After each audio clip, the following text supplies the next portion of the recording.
Good afternoon and welcome to Tuesday Topics. And today I really want to focus on kidney failure and fluid resuscitation. And these two things are intimately involved, and we don't really think about them very much. So I do want to remind you about what your kidneys need. What your kidneys need is volume, pressure, and oxygenation. So that's a really important perspective. Volume, pressure, and oxygenation. And in the absence of the adequacy of any one or all three of those, what we'll end up seeing is acute kidney dysfunction. Now, acute kidney dysfunction, important to remember, kidney depends on volume, pressure, and oxygenation. And acute kidney dysfunction is characterized really by a sudden decline in glomerular filtration rate. Now, if you're in nephrology, if you're really in love with the kidney, you're going to appreciate that glomerular filtration rate is the best way for us to evaluate kidney function. And we're so lucky. I think almost everybody on the phone here today is from Grady. And at Grady, we get a GFR calculation, a basic calculation. Now, to do a full calculation, you have to look at serum urea, and serum and urine urea, and serum creatinine and urine creatinine, but we do get an approximated glomerular filtration rate. For the majority of us, we're not really following that. Most of us are looking at rate of rise in your serum creatinine, and that's a really important concept for us when we're thinking about our patients and how we're evaluating that. So very important for us to appreciate. I really wanted to show you this design that I had made, and I just couldn't find it, just to remind yourselves that we separate the kidney into two parts. The first part is the glomerulus, which is a very high efficiency filter, and it filters everything that gets placed in these little capillaries. And whatever goes through those capillaries gets gathered in a bowl. The bowl is the Bowman's capsule, and the Bowman's capsule collects everything that's been pushed out of the filter. The filter primarily depends on the volume and hydrostatic pressure of the volume in the vessel, pushing fluid across the high efficiency filter, bringing all sorts of solutes with it, and falling into that bowl. And that bowl is the Bowman's capsule. And that bowl now is conducting what we call the filtrate, and that actually is communicating what's been passed out of the blood, what's been captured in the bowl, and it dives down in a tubule, ultimately the loop of Henle, into the middle of the kidney. Now, what happens in the middle of the kidney is we're going to use oxygen, and we use a lot of oxygen, but only deep in the middle of the kidney, to actually mobilize electrolytes and ions and other products back into the blood, and to get rid of things that are in the blood that we don't want. So this is a really, really important, because when we see failure to filtrate, this means that we have impending kidney disease. So for the majority of us, what we're going to use is rate of rise of creatinine. I'm going to show you a slide in just a moment, okay? If your creatinine rises above 4, which, by the way, nobody should let their patients get that high. We need to act sooner. But when it rises above 4, you're actually in acute kidney failure or acute renal failure. Now, until about 5 years ago, there really wasn't a standard for evaluation kidney disease and kidney dysfunction. But now we have a standard that actually has been put forward by the Acute Kidney Injury Network and another group, a terrible name, Kidney Improvement with Diagnostic Group and Outcomes, called KDIGO. KDIGO. It's a terrible name. I can never remember exactly what the letters stand for, but KDIGO and ACAN are sort of like the AHA and the ACC, American Heart Association, American College of Cardiology for Heart, the Acute Kidney Injury Network, and the Kidney Disease Group Improving Outcomes is the KDIGO group. So they are really helping us to define when we see early shifts in how our kidney is working. So this is known as the rifle criteria. It's been embraced by multiple groups, all critical care groups, the emergency physicians group. Everyone has embraced this criteria. which is basic GFR criteria using creatinine and basic urine output criteria, okay? So really important to see that sort of in that first step, that's risk, then injury, failure, loss, and end stage, so that spells rifle. That when we look at our patients early on and we see patients having a rising creatinine, we're going to say that patient's at risk. Their creatinine is rising, and it typically means that it's increased 1.5 times the initial creatinine, or around 50 to 75% of the admission creatinine. That gets combined with the urine output looked at in mLs per kilogram per hour times 6 hours. So just in case you haven't heard me say this before, and there are people here who probably not heard me talk about the kidney much, because you might not be doing CRT, which is where I usually talk about the kidney. Really important to remember that just like you and I, our patients have a variability in their urine output. I don't go to the bathroom continuously every hour. I go to the bathroom every couple of hours and I make a bolus of urine output. So when we talk about our patient's urine output, we're going to look at an average over time. Now, from my point of view, and I've tried to get this appropriated in EPIC, I feel like EPIC should be doing at the end of your 6 hours and at the end of 12 hours a calculation. That calculation takes the amount of urine your patient made over that time. So 6 hours is the lowest amount of time, 24 hours is the greatest amount of time. Looking at the amount of urine made over that time, divided by the hours of that time. So again, if you've done a 6 hour calc, you're looking at 6 hours of accumulation of fluid. So I've made 300 cc's in 6 hours. Maybe 1 hour I only made 10, and maybe another hour I made 250, and then another hour I only made 40. But in 6 hours, I made 300 mLs. So now I take that 300, I divide it by the hours. So that says now my average was 50 mLs per hour because it was over 6 hours. And then I divide that further by my patient's weight in kilograms. And by the way, it requires a daily weight and an accurate weight. And what we know is that adult patients who've been adequately resuscitated, and when I talk about adequate resuscitation, I'm not just talking about fluid, I'm talking about inotrope, and I'm talking about vasopressors. So adequate resuscitation of a critically ill patient should equal a urine output of greater than 0.5 mLs per kg per hour. Anything less than that indicates you have a patient who's at risk for renal disease. If that goes on for 12 hours, you have injured the kidney.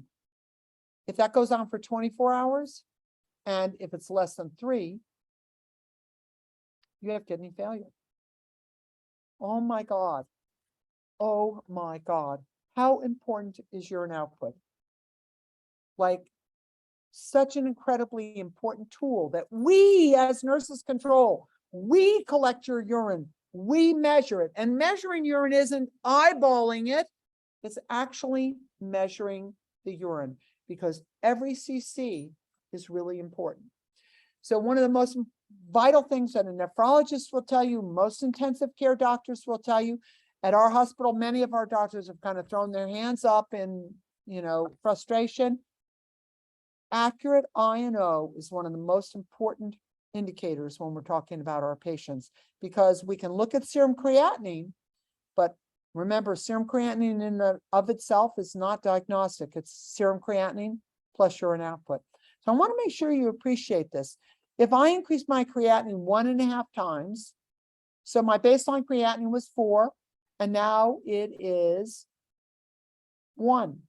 I don't meet criteria in the lab for abnormality, but I've increased my creatinine 1.5 milligrams.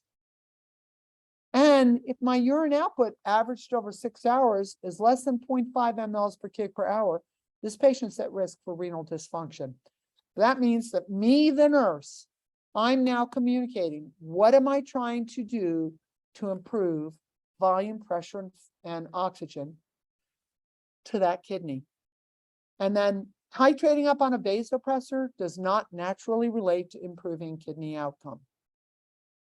Giving patients volume does not naturally relate to improving kidney outcome. And putting patients on high flow oxygen does not naturally equate to improving kidney outcome. But I'm going to use this early indicator of risk by assuring that I'm collecting urine appropriately and by correlating that to an increase in creatinine. And then if the creatinine increases times 2. Now remember so I said 1.5 was 1, but that was incorrect. So 1.5 meant I went from 0.4 to 0.6, and now I've increased times 2. Now I'm at 8. Okay, now my baseline creatinine is 0.8, and my urine output is less than 5 mLs per kilogram over a 12-hour period. My patient has kidney injury. I need to do something now, right? I don't want to wait. I don't want to just toodle-oodle-oo along my way doing my same stuff while my kidney is injured and is deigned most likely to fail. When we look at kidney failure, creatinine is increased threefold. Urine output is less than 0.3 mLs per kilogram for a 24-hour period of time. Here is where, in general, you now will call for a nephrology consult, but your patient's already in kidney failure. He's already in kidney failure. So now whatever you're going to do is to pull him back from the jaws of kidney failure, when in reality, it would have been best if we could have actually evaluated the patient at renal risk, which is a little harder, but it's not so hard at kidney injury.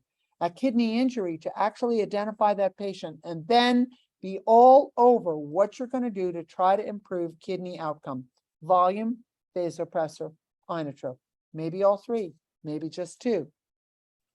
Our goal is to prevent you from having kidney failure.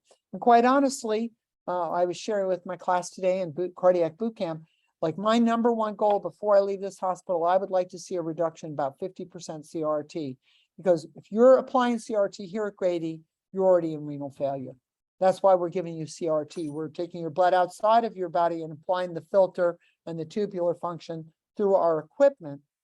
But that, any patient who goes on CRT or dialysis, we've increased mortality 40%.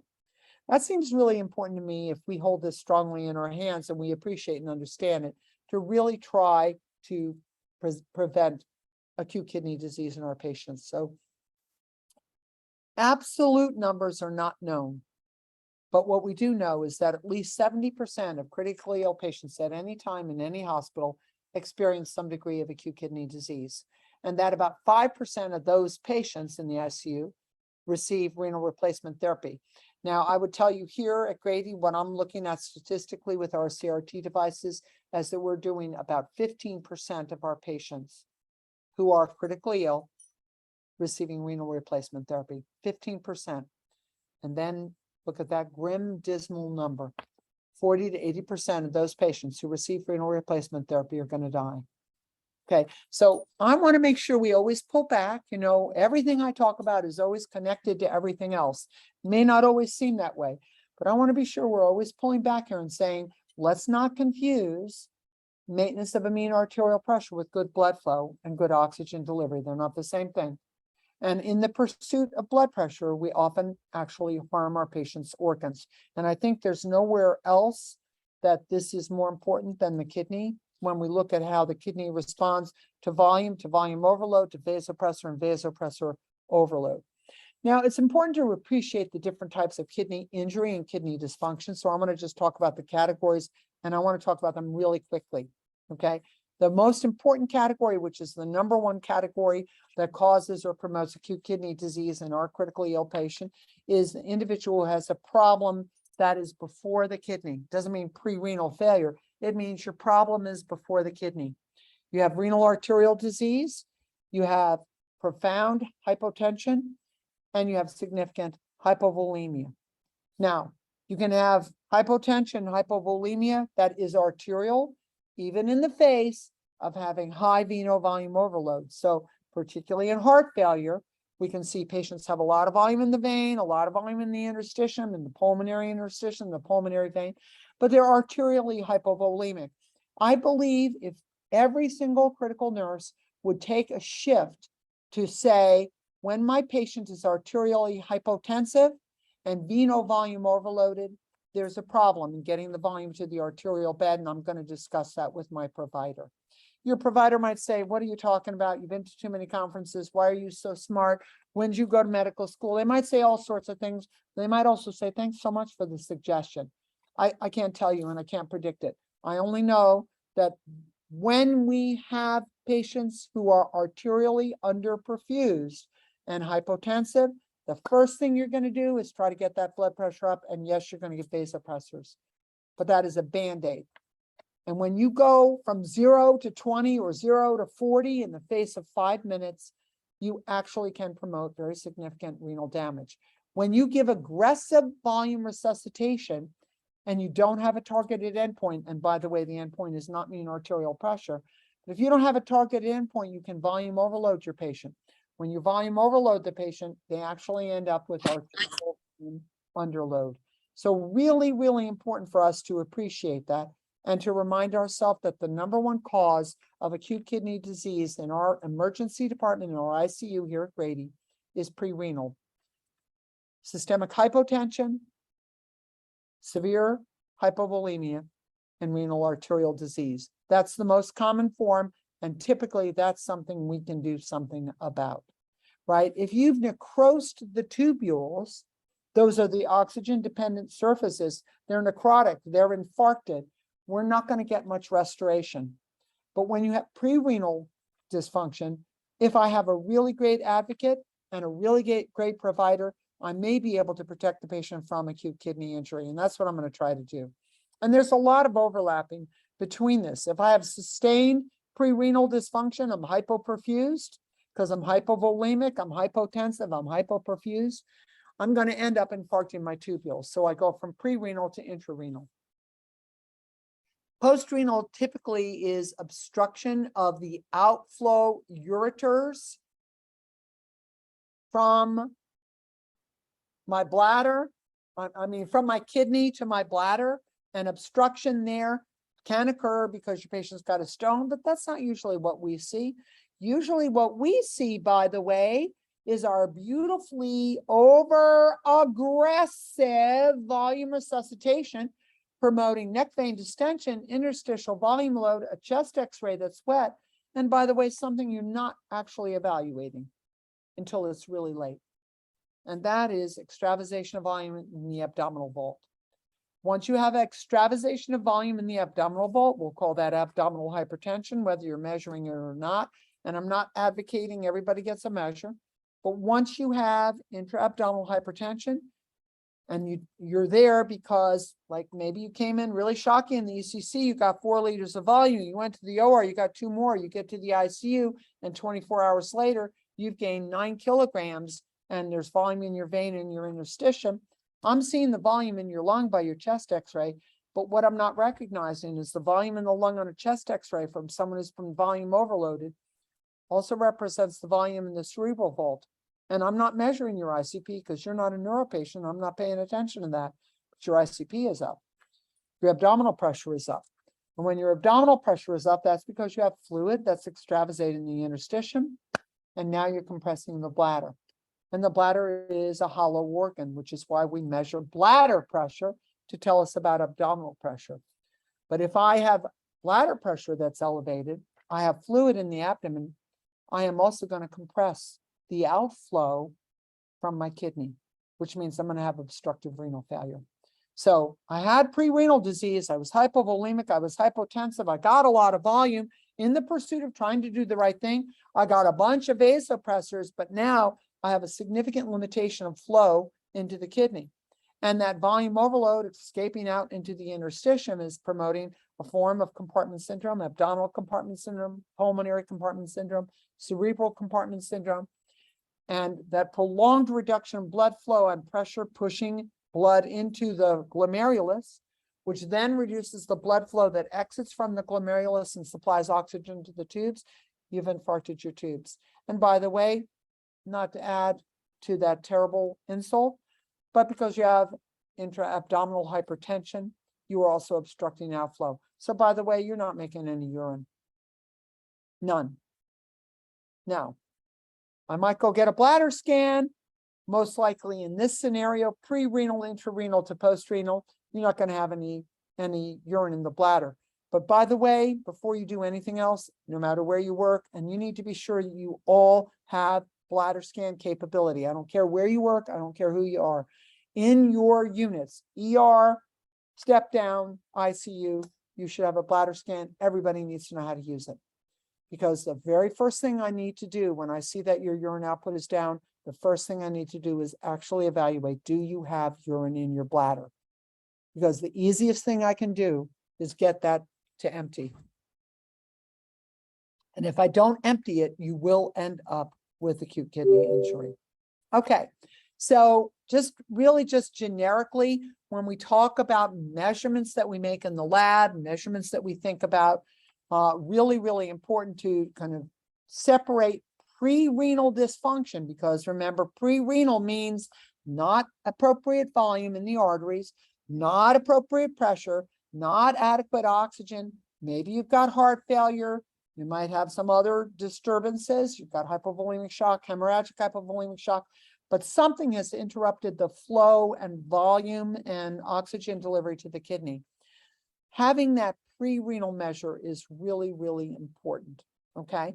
So I just want to talk about urine measures and serum measures, okay? So what you're seeing here is looking at your urine. Your urine, typically with a pre-renal dysfunction, you are having very concentrated urine, and typically the urine concentration is greater than 500. Now you have to have done a urinalysis for that. So let's say hopefully you did do a urinalysis, but maybe you didn't. Got to get one now. And then you're going to look at urine sodium. So most people don't actually know these data. They're pretty simple. You should never be wasting salt in your urine. Salt needs to stay in your serum. So when you're looking at that pre-renal dysfunction, you're going to see that you're not wasting salt in the urine because you're trying to conserve your water. So you're retaining salt, you're returning water. The time that you're going to have sodium in your urine is when you've infarcted your tubules. When you infarct your tubules are responsible for maintaining your sodium. So you're going to waste a lot of sodium in your urine. So if I look at you and you're very concentrated and your urine sodium is less than 20, I'm like, Yahoo, you've got pre-renal dysfunction. I still have time to preserve your kidney, and that's what I'm going to try to do. Okay. Now here, we're not looking at BUN or creatinine independently. We're going to look at the proportional ratio. Now, the glomerulus, which is really the victim of pre-renal disease, the glomerulus is responsible for clearing the majority of the BUN and the minority of the creatinine. So if I say that I have a patient who has a BUN of 20 and a creatinine of 2, that's a 10 to 1 relationship. That would mean that the BUN creatinine ratio is 10. If I have a patient who has a BUN of 40 and a creatinine of 1, that's a 40 to 1 relationship, and their BUN to creatinine ratio is greater than 20. It's actually 40. Now, a wide ratio, so all you have to do, right? You didn't even measure the urine. You don't know anything about the urine. You just get the BUN and the creatinine. On your chemistry, it does give you a ratio, and it's just the BUN divided by the creatinine. If your ratio is greater than 20, your patient's not making much urine. He seems pretty unstable, and his creatinine has increased while his urine output has gone down. You still have time to resuscitate his kidney. That's up to you, my friends. Only you can prevent kidney failure. BUN to creatinine ratio greater than 20. This is a really important criteria because it tells us that we may still have time to preserve the kidney. Now, everything else I'm going to talk about here. So I talked about the osm. I talked about the urine sodium. The other thing is urine creatinine. Okay, urine creatinine normally, because the glomerulus is responsible for clearing a little bit of the creatinine, but your tubules clear a lot. So you expect to see urine creatinine greater than 40. When your tubules are infarcted, that creatinine is going to drop because now your tubes aren't clearing the creatinine, right? And then I'm going to just talk about, there's a proportional ratio we really don't use that much here. That's the urine to serum osm. And that's a really important thing because it tells us about the fact, really with pre-renal failure, that you've got a really concentrated serum. Okay. But the last thing I'm going to just discuss, you're not necessarily going to look at this, but your nephrologist will always talk about it. If they think you're interested, they'll always talk about it to you. This is called the fractional excretion of sodium. And it looks at how much sodium is in the serum, how much sodium is in the urine, and the creatinine in the urine and the creatinine in the sodium. And it just tells us about percent extraction. It's the most important component of diagnosis here. If I have a FeNA of less than 1 with concentrated urine and a wide BUN creatinine ratio, that is pre-renal failure. Why do you care about this? No, you don't need to make everybody's diagnosis. You just don't. You're okay. You don't have to diagnose your patient. What you have to do is recognize that you still have time to prevent renal dysfunction. When you have pre-renal dysfunction, you've got time to resuscitate the kidney. And even if you're doing the greatest resuscitation in the world, doesn't mean you're always going to be able to resuscitate the kidney, but to not be paying attention to this in the most acute population that we are all working in, I think is not great. So we really want to look at these attributes of pre-renal failure. Now, remember, intrarenal, you've already infarcted the tubules. Either they've been destroyed by poisons like medication, or the patient's hemoglobin or globulin proteins that have been released when the patient is lysing their muscles. That's rhabdomyolysis. So lots of times we don't have that much opportunity once you have nephrotoxic renal failure or ischemic tubular necrosis. What we have is the recognition here and paying attention to this so that we can try to promote better resuscitation. So by the way, I think it's really important to have a good resuscitation endpoint. I think having renal criteria is a really great way for you to look at resuscitation, but they're somewhat delayed. So they're not telling me in the moment whether I've resuscitated you or not. You know, if you read any literature, and you've read any literature really in the last 4 to 6 years, mean arterial pressure, although it's what we use, and no one's saying don't use it, I'm not saying that, but mean arterial pressure has really lost favor amongst hemodynamicists. Everybody who really cares about blood flow and blood pressure and blood volume is really interested in stroke volume. And all the literature today, everything you look at talks about stroke volume as a targeted endpoint for resuscitation. So I'm going to take stroke volume, I'm going to take CVP, I'm going to take MAP, I'm going to look at your heart rate, and I want to actually be tracking and trending my indicators of kidney function, because that is going to really give me advice as to what direction I'm going, and is what I'm doing actually assisting my patient in terms of resuscitation. Okay, so I just want to remind you about this resuscitation criteria. Now, this data was from 1996. Unfortunately, it hasn't gotten better, it's gotten worse. So I'm just going to tell you that it's now a 7-time greater chance of death when you have acute kidney disease in a critical care unit. When you have acute kidney disease, 7 times increase in mortality. That's pretty significant. So I want to remind you, the abundance of our population have the big trio of kidney disease, the big trio: heart disease, hypertension, diabetes. Heart disease, hypertension, diabetes. That comorbidity, even though we can factor it into the variable that is profoundly significant in actually exacerbating acute kidney dysfunction, and particularly in critical illness, when, again, not saying it's wrong, I'm just saying it's not enough for you to only look at mean arterial pressure. You have to actually assure that your ventricles are accepting the volume you give it and ejecting it. If you don't look at some measure of ventricular efficiency and ventricular ejection, and you're just giving volume, you're just giving vasopressors, and you're not paying attention to that, you actually can significantly worsen your patient's kidney function. So historically, we talked about risk factors for acute kidney disease in the ICU, and here are the big 3: hypovolemia, hypotension, and sepsis. Okay, now this is historic. Today, we're going to talk about a little bit more than that, but these are still really important cornerstones of acute kidney disease. And also, we just see that in an evolution of multi-organ dysfunction because, by the way, you had hypovolemia, hypotension, and sepsis, and now you have multi-organ failure, multi-organ dysfunction. And then, of course, anybody who comes to us who's critically ill, who already have pre-existing disease, and don't forget the significant and intimate complex relationship of the heart and the kidney and the cardiorenal syndrome, and the liver and the kidney and hepatorenal syndrome. So again, opening our eyes, if you've got a cardiac deficit, probably likely that you've got some renal dysfunction. If you have a liver dysfunction, it is probably likely that you have some kidney dysfunction. We're going to open our eyes. So yeah, maybe you work in the CVICU, you're in love with the heart, your patient still has all these other organs that have this intimate, complex relationship.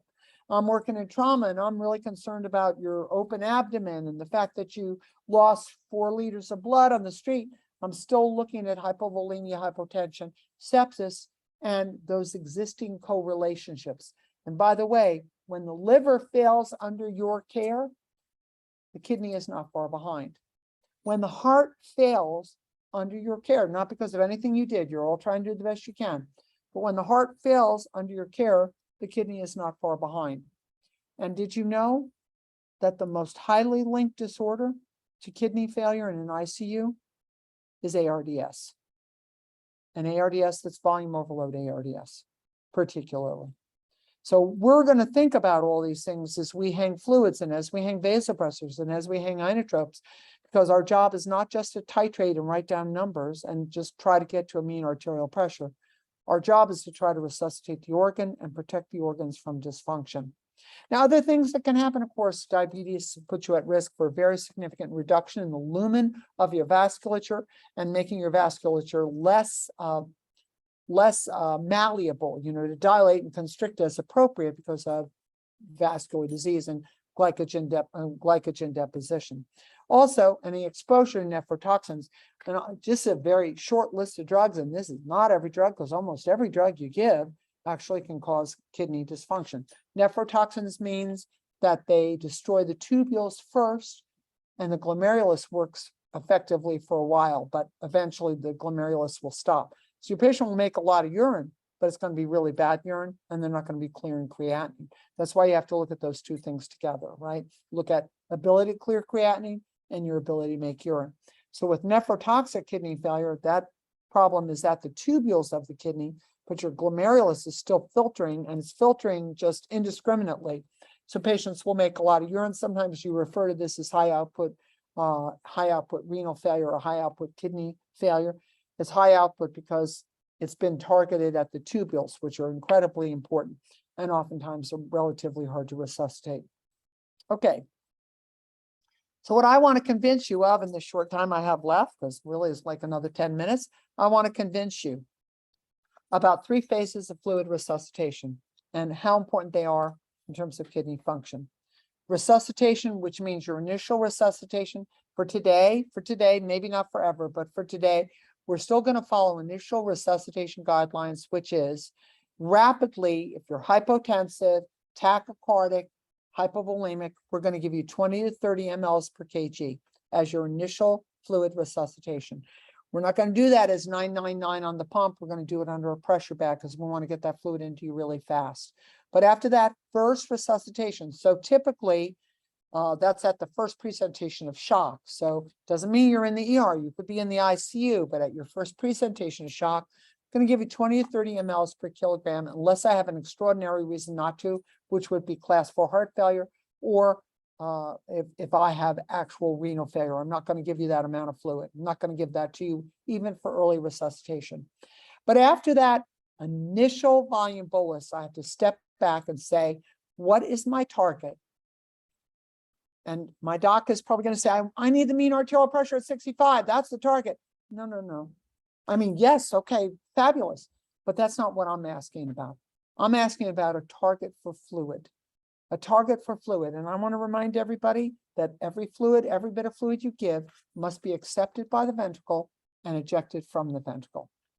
And if I'm giving you fluid and it's staying in your veins and it's out in your interstitium, it has not been accepted by your ventricle and ejected by your ventricle. So more fluid, not going to make you better. More vasopressor is going to make the problem worse. So I have to really open my mind to what it is I want to talk about and suggest.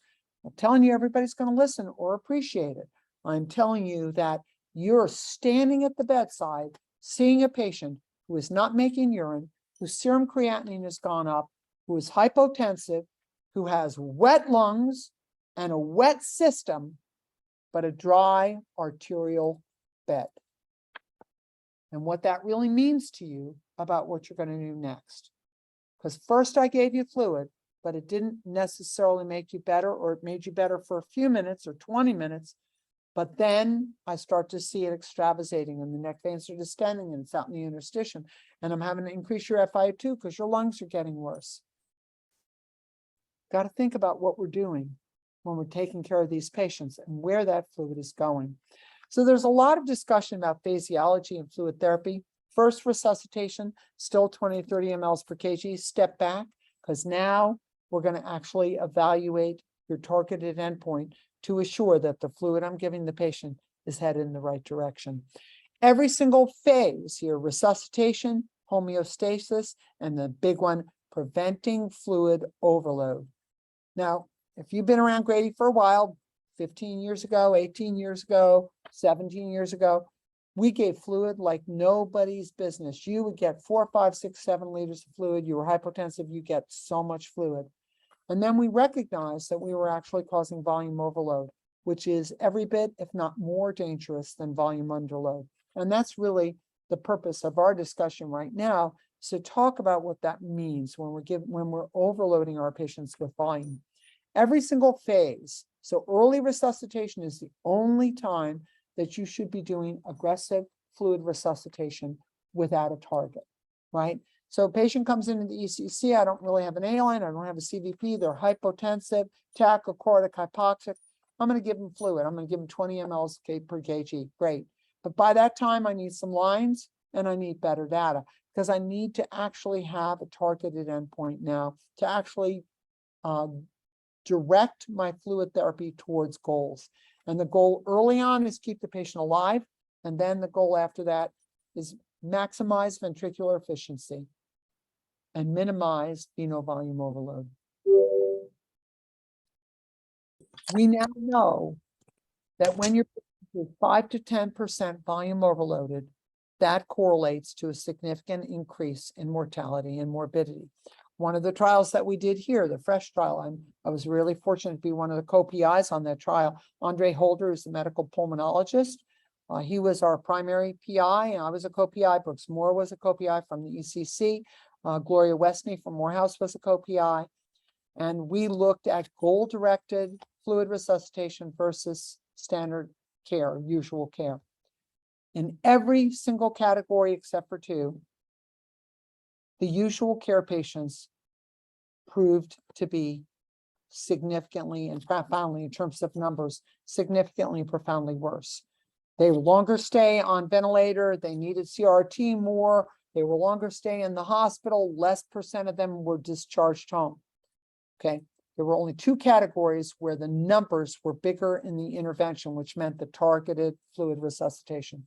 The first one was number to discharge home. 150% greater patients got discharged home who got moderated fluid resuscitation instead of aggressive fluid resuscitation. The other thing that happened, which was really interesting to me and a little bit surprising, but not completely unexpected, is that patients who had restraint with targeted driven fluid resuscitation, patients who had restraint had an increase in their serum creatinine, which resolved. They did not require renal replacement therapy, but they did have a bigger increase in serum creatinine during their hospital stay. Length of stay on vent, 50% decreased. Length of stay on vasopressors, 30% decreased. Unbelievable. And sometimes we don't think about that because we're just trying to keep the patient alive, and then we're going to trade them off to someone else. The OR tries to keep them alive, and they send them to the ICU. ECC tries to keep them alive, they send them to the cath lab or the ICU. But you know, we're really all a team, not just an ED team and a CV team, not just an ED team and an SI team.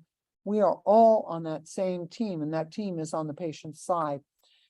Not appreciating how far we've evolved in the last 5 years in understanding fluid balance.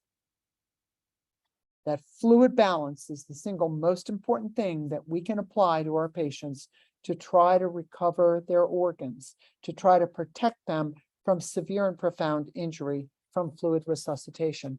And that's why we have to remind ourselves that fluid's a drug. Doctors order it, nurses take the order off. They get it from, sometimes they get it from the pharmacy or the value chain, which are supplying your fluid. It's a drug. And it's important to remember that it has a toxic cumulative effect. That when I'm 3 days in the ICU and 15 kilograms heavier, I'm 15 liters fluid positive. Where is that fluid? It's not in my arteries, or I wouldn't be critically ill. It's in my lungs, It's in my abdomen, it's in my brain, and it's in my interstitium. So my patient needs more PEEP, he needs more oxygen, got to be intubated, he's going to stay on the ventilator longer, he needs CRRT. Oh, we're lucky we have so many resources, but why are we getting to that point so egregiously and so often? Because we're not really thinking about this bigger relationship. Okay, so I want to remind you, first phase, I'm not saying really for us to change that, okay? So, we think about historically what we look at in goals of resuscitation, that we're always trying to restore organ perfusion. So end organ perfusion means, are my tissues receiving an adequate supply of blood carrying oxygen? So by the way, achieving end organ perfusion with fluid, I'm sorry. Unless you're hypovolemic, probably not the thing that's going to make you better. Because A, fluid doesn't carry oxygen, and B, fluid increases hydrostatic pressure. When hydrostatic pressure goes up, your capillaries distend, you lose the effectiveness of the capillary wall, and that fluid moves into the interstitium. So almost universally, crystalloid, and 5% colloid solutions, that just makes your interstitial edema worse, causes disruption of the endothelial barrier, and causes systemic edema to be worse. That's why the measures that we historically have looked at, mean arterial pressure, CVP, mixed venous saturations, even adequate cardiac output, those are not dynamic endpoints and they don't really predict what's going to happen to our patient. So I just want to remind you, thinking about the fluids that you're giving. So you're giving crystalloid, whether it's balanced or unbalanced. Balanced crystalloid is lactated ringers and plasmolite. Unbalanced crystalloid is sodium chloride. We call it unbalanced because sodium and chloride separate into sodium and chloride in vivo. Chloride is renally destructive, and sodium actually causes problems with your red cell deformability. So in generally, we would prefer overall never to give sodium chloride in fluid resuscitation. But if your patient is dying and that's what you got on hand, you're going to give it. But you're not going to give it after those first 20 mLs per kg. You got to get something else. And that's why you get ringers lactate or you get plasmolite. Now, all three of those are crystalloids, right? All crystalloids are going to move into the interstitium. All crystalloids increase hydrostatic pressure.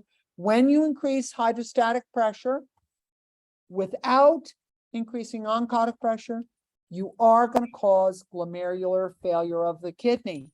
So we have to think about that. I'm not saying, oh, doctor, I'm not giving that fluid. It's going to cause kidney injury. I'm going to say, I'm going to give this fluid, but I'm going to be cautious about it. And every time I give fluid, I want to redetermine my targeted endpoint to make a good decision about what I'm resuscitating. And I want to stop giving fluid when my patient doesn't respond.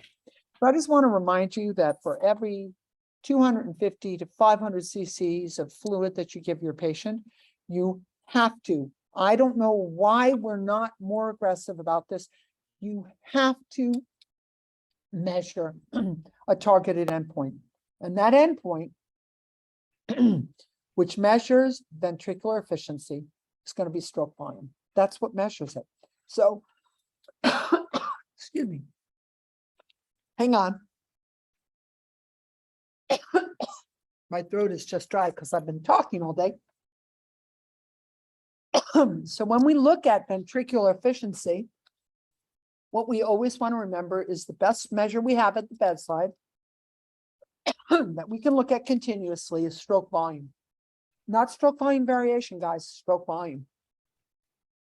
So what I'm trying to evaluate when I'm looking at stroke volume is when I give you volume, can your ventricle eject it?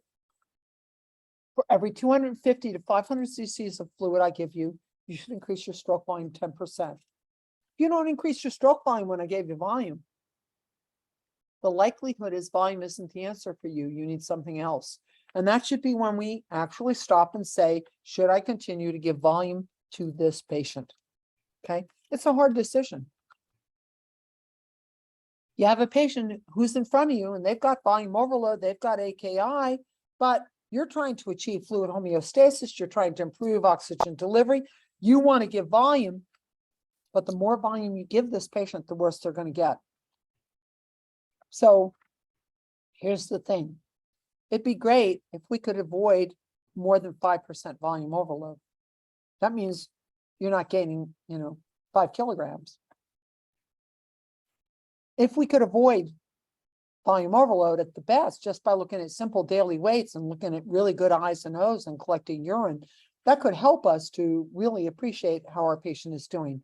But what we also have to consider is that for many years, we're using a target of mean arterial pressure, and mean arterial pressure is not a measure of ventricular efficiency. It is a correlated pressure measurement that is a combination of the fluid that's in the vessel ejected by the left ventricle and the vascular tone. It does not actually give us good information about ventricular efficiency. Every drop of volume I give you should end up in your arteries. Every drop of volume that I give you should improve your stroke volume. If I can maintain and sustain your stroke volume, if I have to add a vasopressor to maintain your pressure, great. But if I'm using vasopressors while you have a lousy stroke volume, I'm actually contributing to your failure. I really want to think about this when I talk about kidney resuscitation, volume resuscitation, and to remind myself, very importantly, 50% of unstable ICU patients do not need volume. They're volume refractory. Only 50% actually are volume responders. And when we give volume to someone who is fluid refractory, we actually significantly and profoundly affect their comorbidity. We might not see it because they were in our unit, now they're somewhere else. We might not see what happens when we've been aggressive with our fluid resuscitation. I just want to talk a little bit. This is a SARS-CoV picture. I used it in my COVID talk about kidney injury. But what I want you to focus on here is not SARS-CoV. I want you to focus from here on down. Whenever you have hyperinflammation, so you have sepsis, you've had trauma, you've had a surgery, you've had an MI, you're hyperinflamed. So you have multiple things that happen when you're hyperinflamed. First of all, you have this storm of inflammatory agents. Those are known as the cytokines. The cytokines actually cause damage to the endothelium, like neutrophils roll along the endothelial wall and cause opening. And if I add into that aggressive fluid resuscitation, driving up the hydrostatic pressure, all that fluid is going to come out of the vessel into the interstitium. And it's going to do it at the lungs, it's going to do it at the heart, it's going to do it at the brain, and it's going to do it at the kidney. And in fact, the kidney is one of the organs that is most susceptible to aggressive hyperinflammatory changes in the lining of the endothelium, plus aggressive over volume resuscitation. So very important to understand this yin and yang here is that I have to make sure you have adequate volume without causing venous congestion.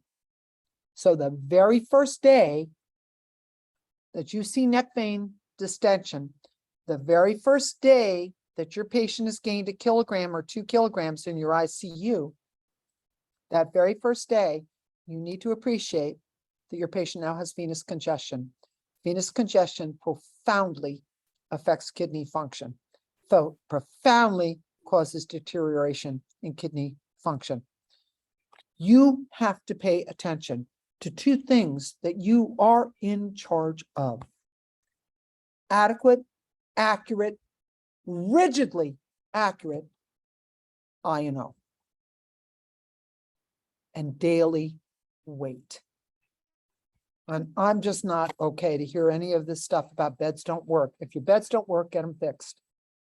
That is never enough to say that you've got a critical patient who you are volume resuscitating and you don't have a weight, because that is going to be one of the best predictors of impending kidney injury.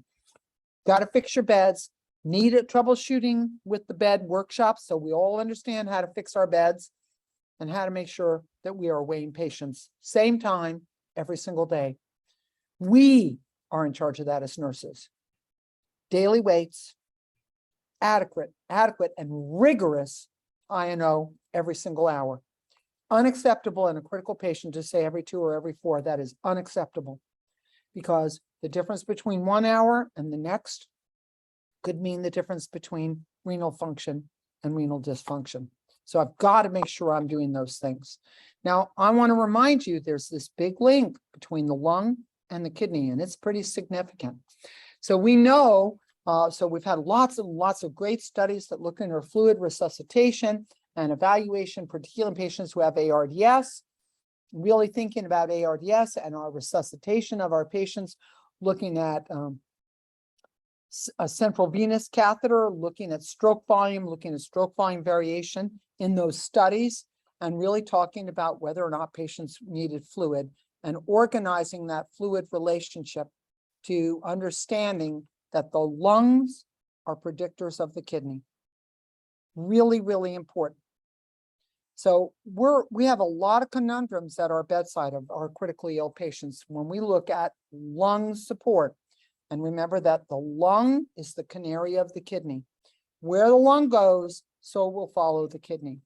So we think about patients that we want to give fluid resuscitation to. And when we're thinking about that fluid, we need to actually be thinking, no matter where you work, you're in the CPR room in ECC, you're in the critical care area in the ECC, you need to be thinking about, why am I giving you a fluid? And that fluid needs to be considered positive and appropriate if my patient's ventricles can accept it and eject it, which means you're looking at stroke volume or at the very least cardiac output. Okay, you don't see the word blood pressure anywhere here. That's because blood pressure is not a great indicator of whether or not your patient is going to respond to fluid, or whether or not they're refractory. Okay, now as soon as I intubate a patient, put them on positive pressure ventilation, it's going to be harder for the right heart to eject. So we are going to think about giving some fluid to help the RV overcome that positive pressure. But we also have to remind, oh, yep, here's the word blood pressure, sorry. Just reminding myself that I want to see the augmentation of your cardiac output and your stroke volume when I give you fluid, because that is going to be the best way for me to assure that you have adequate renal perfusion. If I withhold fluids without having a target, so that's the point, to have a targeted endpoint. Because if I withhold fluids, well, Barbara said, don't give too much fluid, so we're not going to give fluid. Well, the problem is if I don't give you fluid, right?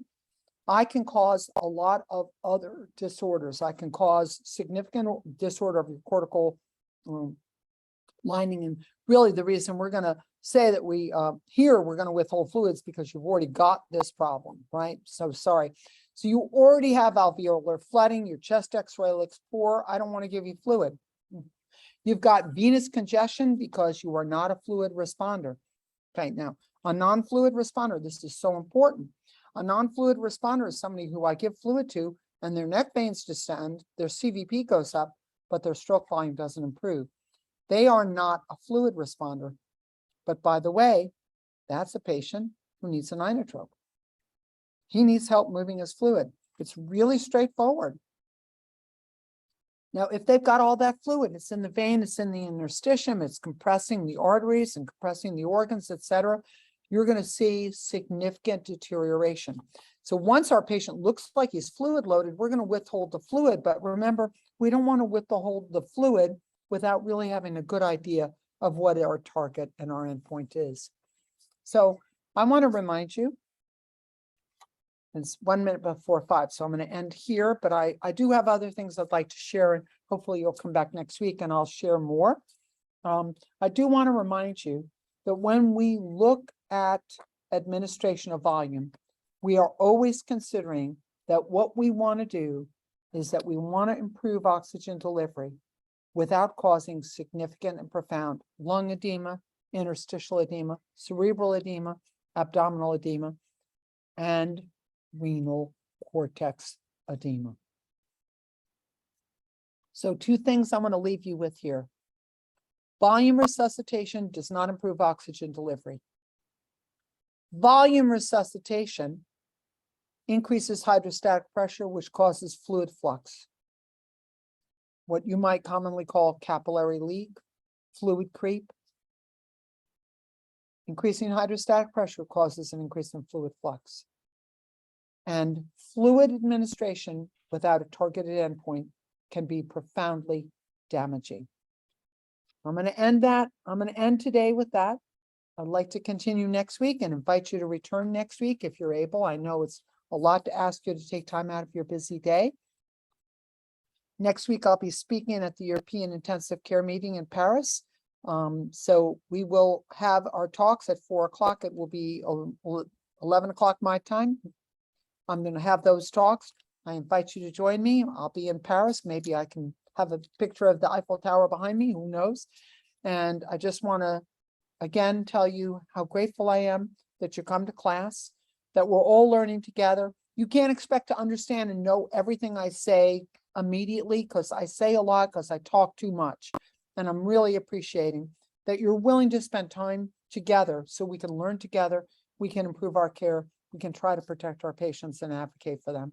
And I'm going to tell you that I thank you very, very much. And ta-ta for now. Please stay on for questions and answers. Thank you.